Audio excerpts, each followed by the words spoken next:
kind of Legacy of the Void with its most recent patch. It's been a game changer. We're going to talk all about that, kind of go down the points, and then we're also going to talk about...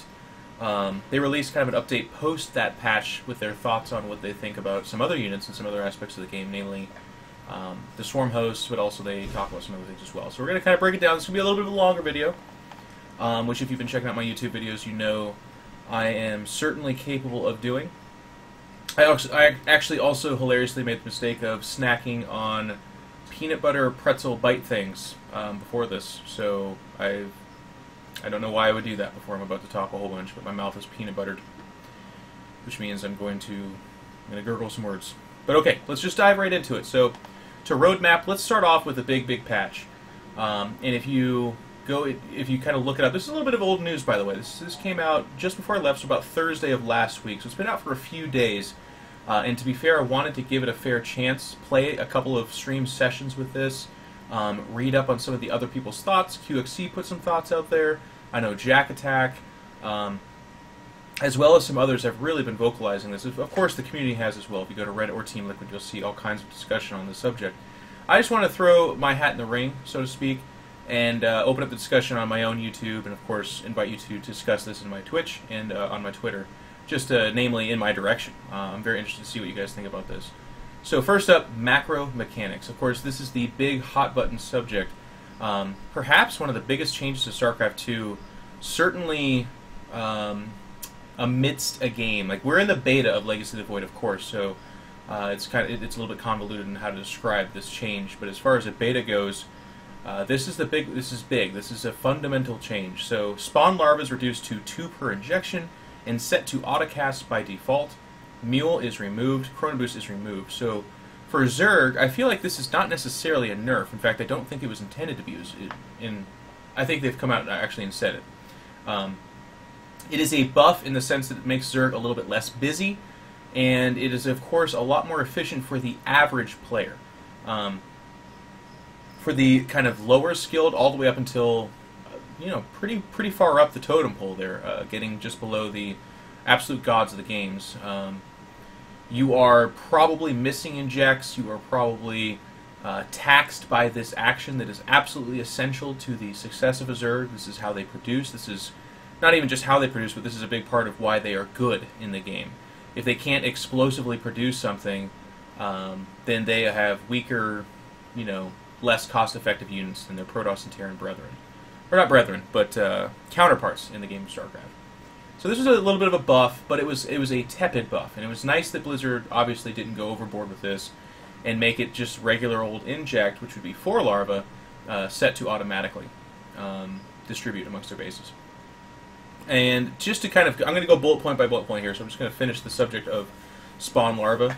I'll talk more about the others, but I do feel like in conjunction, in particular with Chrono Boost, but also Warp Gate, and we'll talk about that further down, I do find the ZVP matchup in Legacy of the Void very difficult. A lot of that is because Zerg has much more actions and much more time and energy to be spent elsewhere than the busy work. They already have creep spreading, which is really busy work.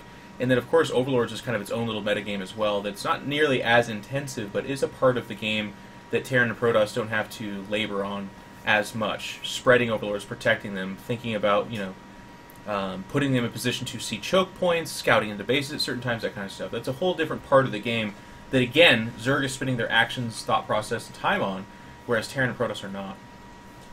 So I do want to say, if I had to give it a thumbs up or thumbs down, I think this is a good move. I think most Zergs seem to be very happy with this decision, and I think my only criticism of this decision really comes not from the decision specifically in and of itself, but rather how other decisions are affected by this for the other races, and I'll get to that in a second. So, Mule is removed. This, too, I have sympathy. I have sympathy for my Terran brothers.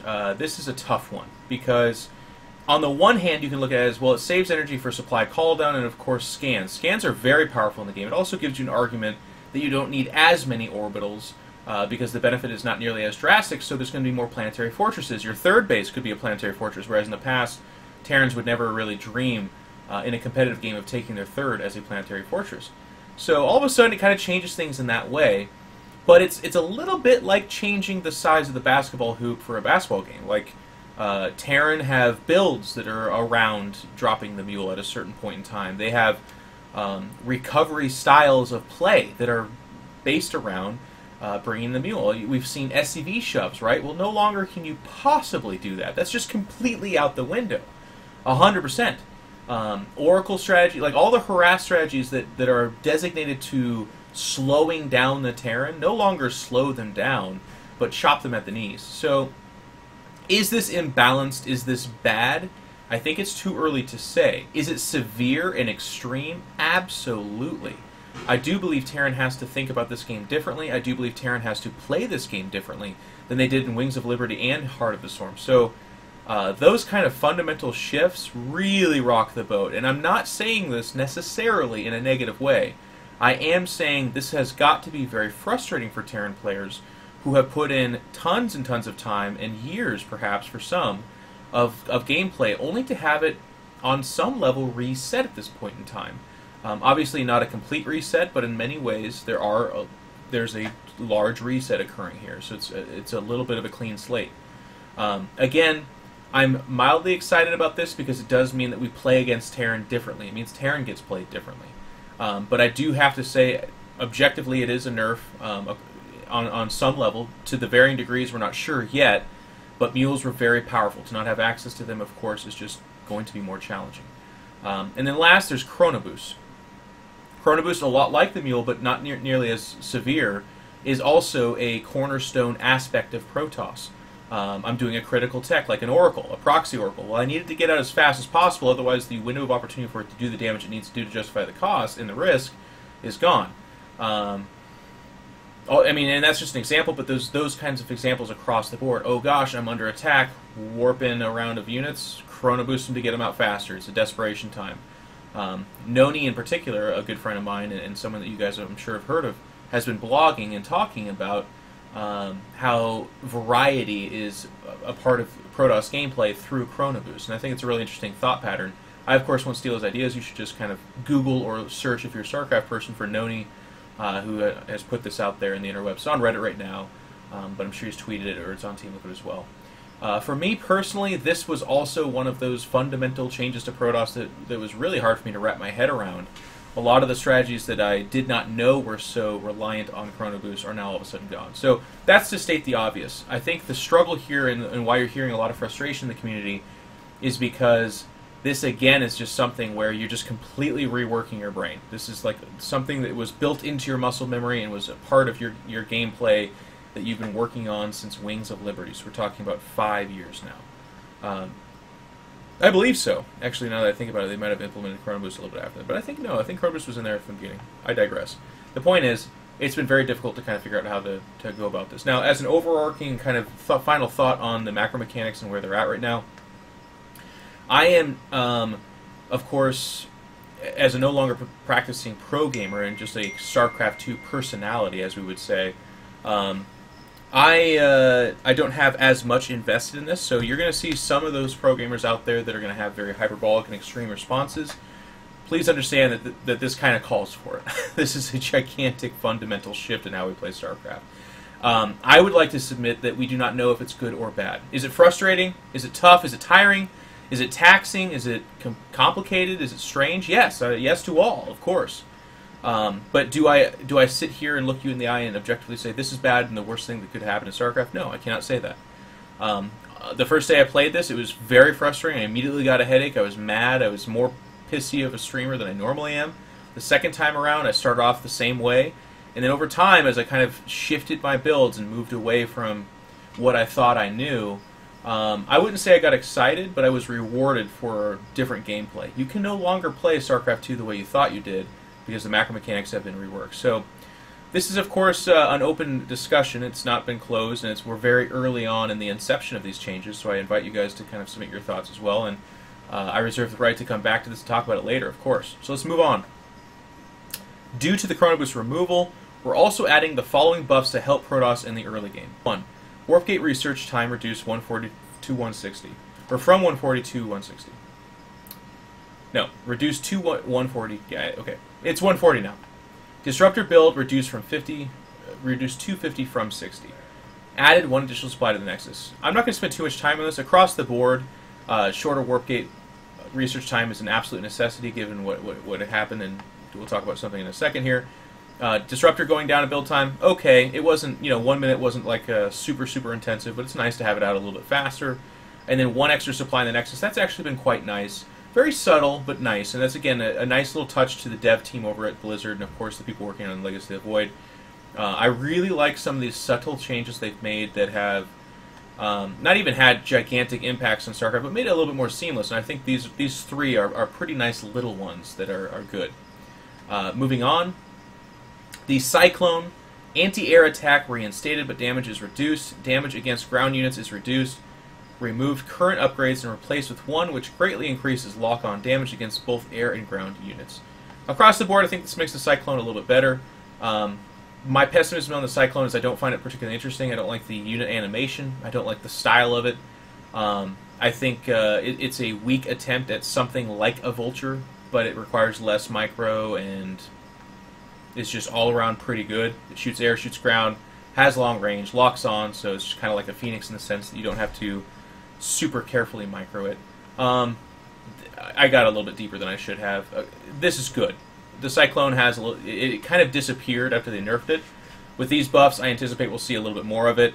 My hope is that we don't get what we had earlier on, which was just, at 15 minutes plus, it's just pure Cyclones. They hit both air and ground, they lock on, they have long range. Like, why would you make anything else? That's extremely uninteresting to me, and I like them more as like a support unit, a harass unit. Maybe you can mask them, but of course you have to be dynamic about it, because if they have a certain counter, all of a sudden you're in a lot of trouble. I like that kind of gameplay, and I think they're getting closer to that. So moving it along, scroll down here. Zealot charge upgrade, and this is something that I am. Well, let's read it.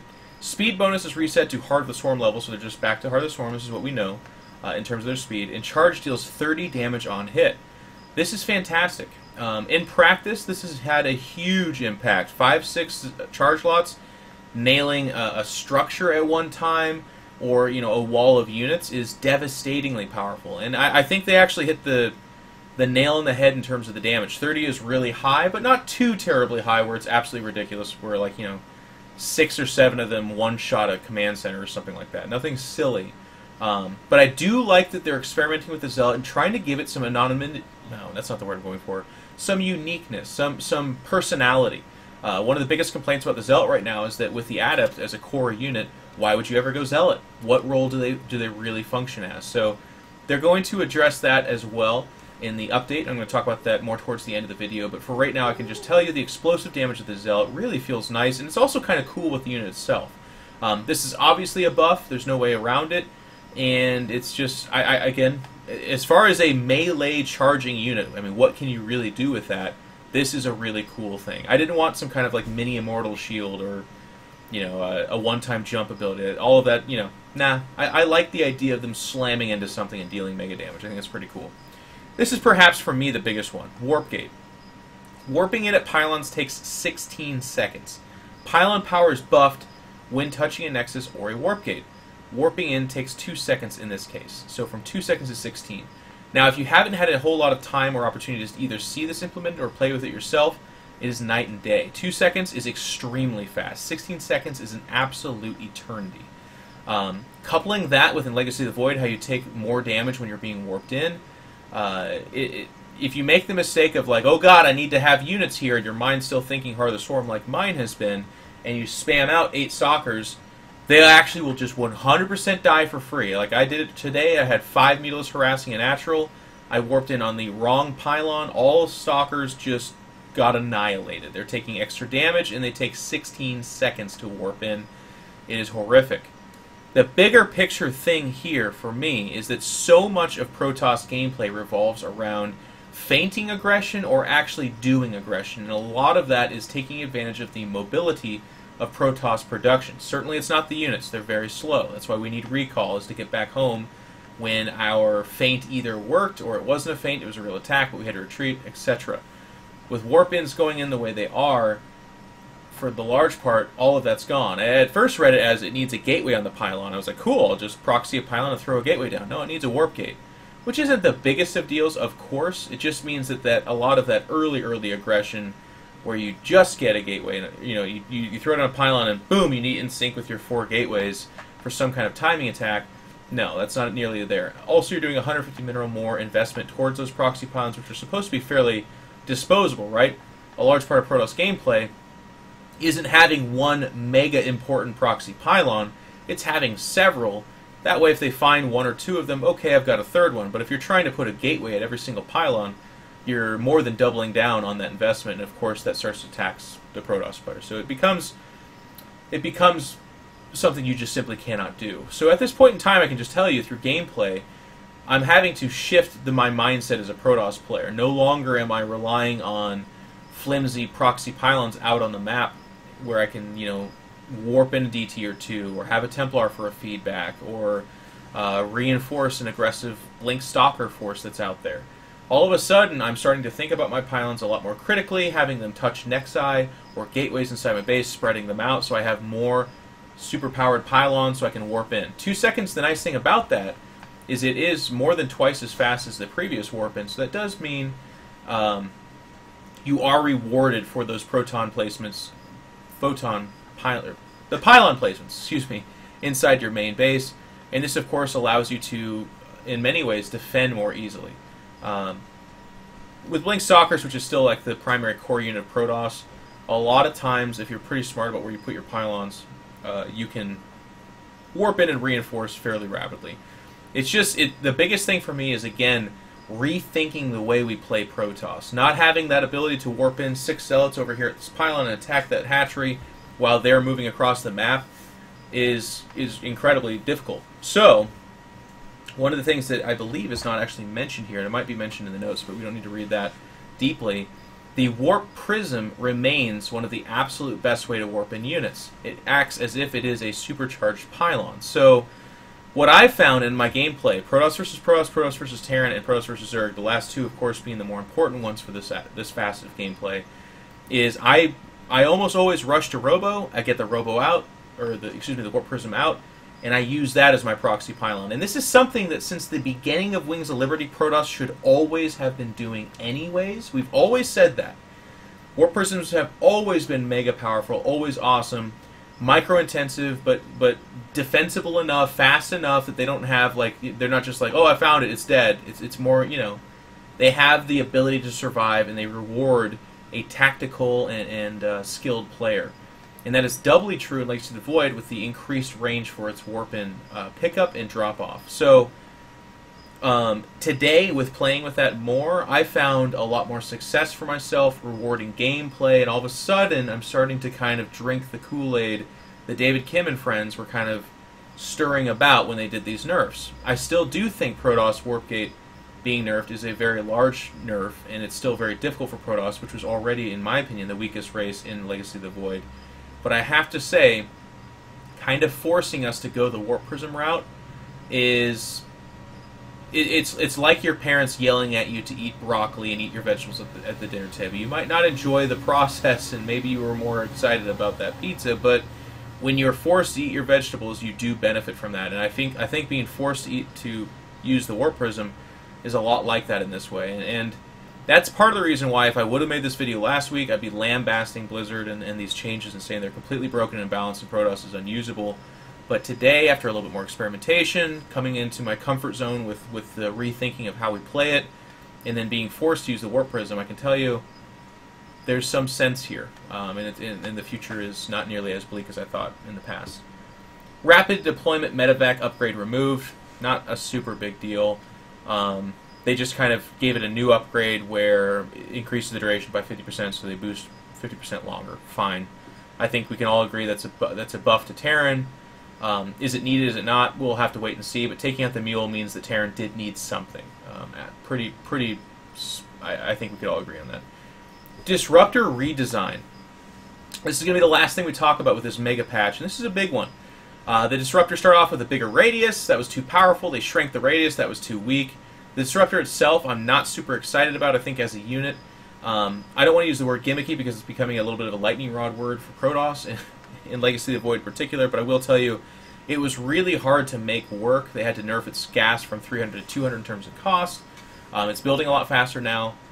And, of course, the big redesign thing here is that it sends out a ball of energy, which was a lot like its actual own animation in the past, but now it's a ball of energy shot off the model itself.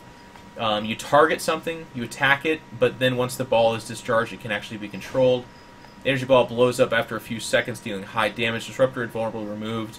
Energy balls are invulnerable, of course, because it's a shot. If the Disruptor is killed, the energy ball fizzles, dealing no damage. So, what I like about this change is the Disruptor all of a sudden has a little bit more of kind of a Reaver-esque role. At first, when I read this, I thought that's exactly what it was, but it's not nearly as that way. In practice, I found that its shot is it discharges too fast. Like the range on it's not very good. It puts the Disruptor in harm's way, which again is kind of the problem that it had in the past. And it doesn't function as a siege unit. I do like that you can control its shot. That gives, it's going to make for some epic moments. I can already see myself or other people casting, and there's going to be some clever-ass shots that are going to blow up, and people are going to flip out with how cool it is. And I'm excited for that kind of gameplay. I do think, and this is one of the rare occurrences where I'm going to submit an idea that I feel like absolutely should be taken up, I think it should have a range upgrade increase. Probably too strong in the early game if it just came with it carte blanche, but in mid-game and late game, to have it more viable and obviously have it have more personality, I feel like it should be that Reaver that dropped off a Scarab. Scarab dances its way in the middle line, and boom, and everyone's like, oh my god, that's so cool. Sometimes it had dud shots, that was kind of its own personality. But imagine a Reaver that had to shoot a range 5 or 6 or whatever it is shot. It would, of course, die just every single time. You need the long range in this kind of a unit, and I feel like that's something that should be upgraded so that we can't abuse it early on, but we have access to it. And if we're willing to invest in, Warp Prism speed and perhaps this range upgrade, it can be a viable mid-game harass unit as opposed to just a late-game thing that we do. So I haven't played that much with the Disruptor. I found it to be a little bit clunky, hard to execute, and then when I went for it too many times, I saw that, yeah, the shot was really powerful, but it had the same problem in the past. It takes the ball is coming at them. If they're Terran, they pick up or they fan out. You're killing like 3 Marauders and 4 Marines. If they're Zerg, they just simply kite backwards and open up a space. The potential to hit big shots is awesome, but because the cooldown is so long and the range is so short, more often than not, I found that I was either whiffing on the shot or getting a big shot, but because the investment of both time and money into that unit was so extensive, unless I hit this mega shot, which never happened for me, they were just walking over and killing me anyways. So I think I was rushing to it too early. Everybody else was playing more like a competitive ladder game. I was playing I want to see what the Disruptor does kind of game. So we'll have to see. I'm going to have to spend more time with it. But I do submit that I think it would benefit greatly from having a range increase upgrade. So that's it for the big changes, guys. And again, I want to hear your thoughts on it and see what you think. I think I'm actually... Well, no, okay. I'm going to do this just a little bit more quickly. So after that, there's community feedback. This, of course, is always set up on Reddit. You can just follow StarCraft on Twitter as well and check this out for yourself. I'm just going to touch on a couple subjects here, though, and I really like that they're talking about these things. This Swarm Host. They're talking about reducing the supply from 4 to 3. Cost change from 100-200 to 200-100. More mineral intensive, of course, makes it just that more easily made. Locust can fly without the upgrade. Locust health down from 65 to 50. So they're just a little bit weaker. They come with the upgrade, so they're cheaper to use. They're more mineral intensive as opposed to gas, which is better for the army synergy. And then they take up less supply at 4 to 3. I think across the board this is pretty good. I think you've heard me say this before, but Swarm Host is just in general a boring unit. But Zerg does need some kind of alternative siege unit to deal with both the strong mech play that they're facing, but also perhaps like an extremely defensive Zerg player as well. I do think Legacy of the Void is getting away from the problem that it's been at where, in the past, Heart of the Storm and Wings of Liberty, where it's like very 200-200, final big fight, bop, one dies, the other guy wins. Legacy of Void seems to have a lot more small altercations. Big armies are a little bit more rare. Because the bases mine out so fast and the speed of the game is picked up. So, I don't know. I think these are fine changes across the board, but I don't think there's anyone that read this and all of a sudden went out and bought a nice bottle of champagne and partied that night. They're like, the Swarm Host is back, thank God. Like, nobody feels that way. They give some comments on Protoss feels gimmicky compared to the other races. For the most part, they respond to this fairly defensively, which is fine. People have been, kind of lambasting the design of Protoss since the beginning, since Wings of Liberty. So, not too much to glean from there for me personally. Mothership Core Photon Overcharge. This is something that in Korea in particular they complain a lot about. And as I'm sure you would guess, it's mostly Terran players complaining about it in regards to Protoss. For me personally, Photon, like when I don't have a mothership core and I'm that out of position, or I forgot to make one, or it got picked off, and specifically for Photon Overcharge, not even talking about recall, I find it's so hard. It's really, really hard for Protoss. Like, you can feedback medevacs most of the time, it doesn't pop them, so you also need support units like Stalkers there, but Stalkers are so weak that, and again, their damage output is so low, they're not Dragoons, that those medevacs start dropping, and it takes like 3 Marauders, and they're going to kill all the Stalkers and the Templar that just lost their energy from the feedback. And then all of a sudden you're warping in units, and if you with a 2-second warp in, that's nice, you're going to be very defensible. But if you miss warp in, or you don't have a pylon nearby, and they're just picking off the units, like drop Terran play is very strong, and I don't think we're at a point in time in this game where, I don't know. So for me personally, by the way, the important analysis here, I got a little bit ranty there for 1 second. I stopped myself though. Photon Overcharge, very strong at dropping like Widowmine drops, or 1 medevac play, or early Marine pushes pre-medevac, or oh god, there's Hellions in my base, I need Photon Overcharge. Like in all those little skirmish situations, Photon Overcharge shuts it down pretty well, right? It's not like an ironclad fist of hell where it just like smashes it and it's gone in one shot, but its dot damage over time is quite strong, and its range is really good, so it will put down the early game aggression. But I feel like this shouldn't be very fascinating to people, but when you show up with like 2 or 3 medevacs of anything, or 10 roaches, or like the units as they scale up, and not even like I'm not talking about 9 battlecruisers, I'm talking about very early to mid game. The Photon Overcharge is a nice like tickler, and it helps contribute to the fight. But no 2 or 3 medevacs have ever been shut down by a Photon Overcharge. They laugh at it. They're like, okay, pick the medevac. You're going to maybe get 1. We're going to stem, right-click the Nexus, and it's gone. This is in defense of the Photon Overcharge. A lot of people are like, Jeff, you play Protoss. I can't trust you. That's fine. But as a Protoss player that spends more time with Photon Overcharge and seeing the importance of it for the Protoss play, please just trust me in that if they do take Photon Overcharge away, man, you better think of something to buff Protoss with, because this is, again, the weakest race in Legacy of the Void that you're taking a very important tool away from in the name of buffing Terran versus Protoss and early game harass from Terran and Zerg against Protoss, which I don't know. Maybe leave the adept where it is and then it's fine. We'll see. The Colossus, they've talked, this is again kind of a defensive response from them. They're like, yeah, we know that the Colossus really isn't viable. We'll take a look at it. Not a whole lot to be said there. Adept, they agree that it's too strong in the early game in particular. They're talking about changing it from 100 minerals and 25 gas to 75 minerals and 50 gas. Again, I think I applaud them. I think that's a fantastic idea. I think that's a great way to make them a little bit less likely to be affordable in the early game. I think this is going to shake up PvP as well, by the way. Right now, adepts are just kind of all over the place. And then, of course, if you cultivate an army that can handle adepts, it makes it more costly for that Protoss player to lose the adepts, whereas right now it's like a mineral dump with barely a nudge towards gas, so it's not that big of a deal at all. They talk about carrier and interceptor behavior. You can read up on that if you want. As far as I'm concerned, it's not a super big deal. They're talking about being able to issue commands as they're out there. If you get the launch upgrade, they move out so fast that I really didn't think of this as something that's super critical anyways, but yeah. Carriers in Brood War, you could, the interceptors would start to come back, you could send them back out, and they would blossom, I guess is the way you describe the action. So that's nice. Immortal, they talked about how it feels clunky, and it's got a little bit of bugs, and they agree, and they're going to kind of try to make it more smooth. Okay. Ravager upgrade.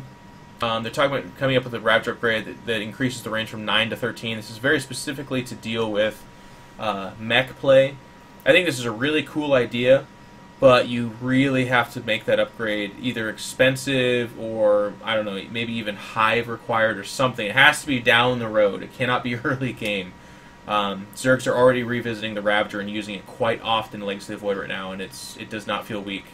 I wouldn't say it's overpowered or super strong, but it's strong. It's a great unit. You're seeing it diversely put in there, and it's doing some pretty awesome stuff for them. So to buff it too incredibly, too early on, we'll get right back to where we were at the beginning of Legacy of the Void, where people are like, well, I don't even need to expand. I'm just going to make 5 Ravagers, I guess, and walk across the board and win. They're talking about perhaps reducing the number of workers necessary to saturate a base to increase army size. Cool. I don't have any super big thoughts on that. Introducing auto build on units, meh. I'm always going to be biased against that kind of action because I feel like, you know, I'm more in particular. I don't have a super strong opinion of this, so just take that at face value. But I'm not. I'm more of the opinion that, you know, let the player have more of an impact in the game, so that we can see their personality, their skill, and see their footprint on the effects of the game. So that's going to do it, guys. This is a very long video. I do that quite often. I've got a lot to say, and I'm not making a fortune off of YouTube or anything like that, so I don't care to break it down into small videos. And for right now, this is the fun format for me.